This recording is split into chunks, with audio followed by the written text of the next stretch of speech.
தமிழ்ல சொல்லுவாங்கல்ல வார்த்தை தன்னம்பிக்கை, ஆங்கிலத்தில் செல்ஃப் கான்ஃபிடன்ஸ். ஒரு தன்னம்பிக்கை வைத்திருக்கணும், ரொம்ப ஒரு அப்படியே பயந்தாங்கொழியாக இருக்கக்கூடாது, அல்லது தன்னம்பிக்கை இல்லாமல் இருக்கக்கூடாது. அதெல்லாம் எனக்கு புரியுது, அவங்க என்ன சொல்ல வராங்கன்னு புரியுது, ஓகே ரைட். ஆனால் நான் கேட்கறது இந்த தன்னம்பிக்கை, அந்த வார்த்தையே கொஞ்சம் பிரச்சனை தான். தன்னம்பிக்கைன்னு என்னங்க அர்த்தம்? தன் மீது இருக்கிற நம்பிக்கை. பைபிள் அதை போதிக்குதா? யோசிச்சு பாருங்க. ஏன்னா அந்த தன்னம்பிக்கையில் ஓவராக இருக்கிறவங்க பார்க்குறப்ப அட்ராக்டிவாக இருக்காங்க, ஏன்னா பெரிய பெரிய காரியங்களும் சாதிக்கிறாங்க, ரொம்ப சக்ஸஸ்ஃபுல்லாக இருக்காங்க. ஆனால் சில நேரம் அவங்கள்ட்ட அந்த பெருமையும் பார்க்கலாம், அந்த பெருமையும் பார்க்கலாம்.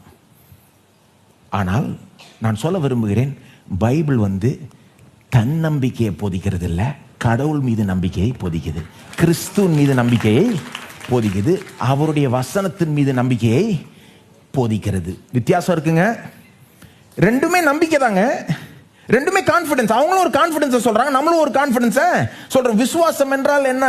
எபிரேயர் 11:1, அது ஒரு உறுதி, அது ஒரு நிச்சயம், உறுதி, கான்ஃபிடன்ஸ், அஷூரன்ஸ்.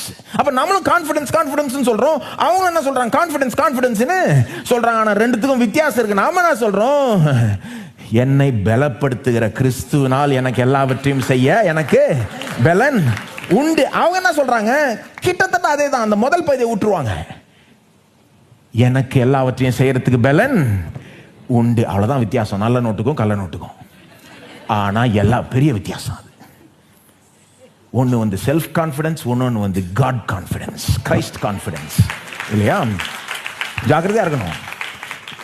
ஏன் இதை சொல்றேன்னா, அந்த தன்னம்பிக்கையில பெருமை கலந்து இருக்கும், ஆனா கிறிஸ்தவத்தில் அதற்கு இடமே இல்லை. வேதம் சொல்கிற விசுவாசத்தில் அதுக்கு இடமே இல்லை.